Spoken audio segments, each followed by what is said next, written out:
Your dictation will start in 3 seconds. 3, 2, 1. This year, we have commemorated the 75th anniversary of the Dandi March, inspired and led by Mahatma Gandhi in a variety of ways. Thousands of admirers and followers of Gandhiji from India and overseas reenacted the famous Dandi March. Many congressmen and women, inspired by the leadership of Sonia Ji, participated in the historic reenactment. Our government issued special commemorative postage stamps. I am very happy that today we meet here to issue special commemorative coins. I compliment my colleague, the Finance Minister, for the initiative he has taken in this regard. We all salute Mahatma Gandhi for the courage of his conviction and the power of his symbolism.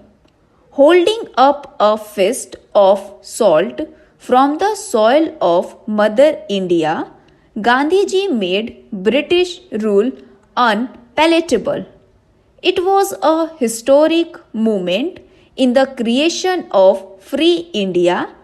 I have spoken on several occasions during this year on the significance of Dandi March.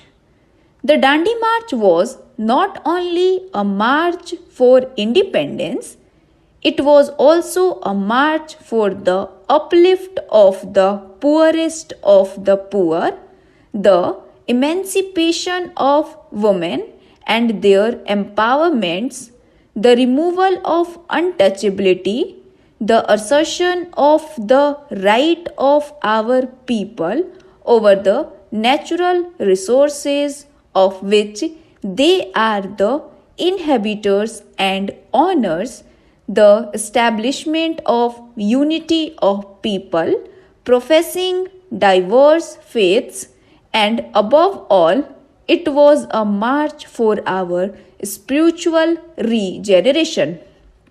It was also a march of unity of all Indians, irrespective of caste and religion, language and region.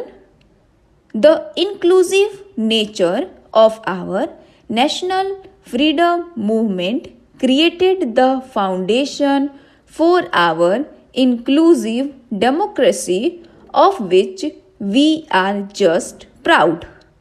By following Gandhiji's life and deeds, by recapturing the spirit of his ideas, like Dandi March, we can build the India of Gandhiji's dream, an inclusive and prosperous India.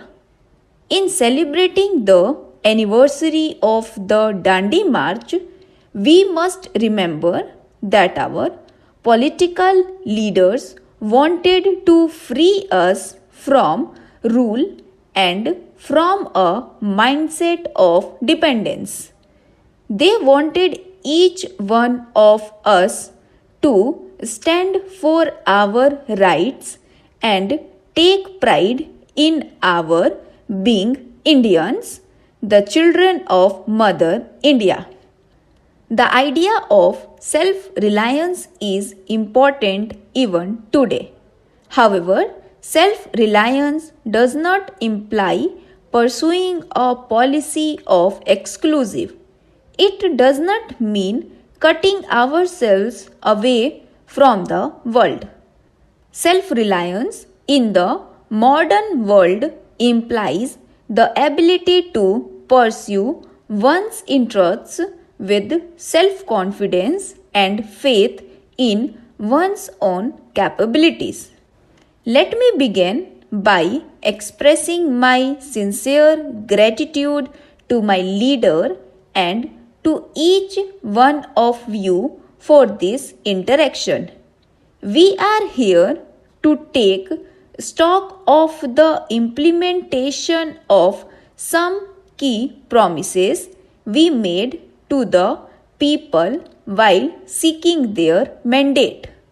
We were returned to power at the center not just on a wave of resentment against the NDA but equally on a wave of hope and faith in our ability to provide a government that cares.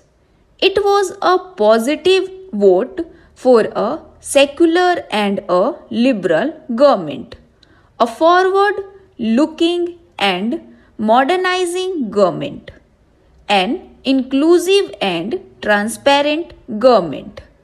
I am pleased to report that in the 16 months that the government of the United Progressive Alliance has been in office, we have implemented nearly 3/4 of the commitments undertaken in the National Common Minimum Program. The most important contribution of our party in government has been to bring the nation back to the politics of moderation and the economics of equity and development. The weaker sections of society, the marginalized, the depressed, the minorities feel a new sense of belonging and ownership in the destiny of our nation. We have taken several steps to empower scheduled castes, scheduled tribes, minorities, women, children, the disabled, senior citizens, and people living in the far reaches of this vast land. A bill to provide for reservation of posts in civil services has been introduced. We have taken several steps to ensure that commitments already made in respect of the empowerment of scheduled castes and scheduled tribes are fulfilled in a time bound manner. A group of ministers on Dalit affairs is monitoring our efforts to promote the welfare of scheduled castes. The Department of Personnel is closely monitoring fulfillment of quotas in government jobs at the center. I urge state governments to also pay special attention to fulfillment of commitments to Dalits and tribals at the state level.